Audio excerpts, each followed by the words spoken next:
いぽい。あ、いけ、拾ってきた薪をぶったたいてたら良さげな薪がたくさんできてちょっと嬉しい。ほらほら、いい感じでしょ。めっちゃ吹っ飛ぶけど。オッケー、半分ぐらいがちょうどいいか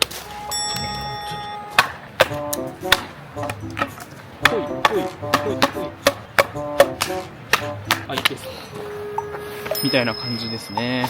あったかい飲み物を飲みます。これはなんだキャラメルマキアットです。ああ、いい匂い。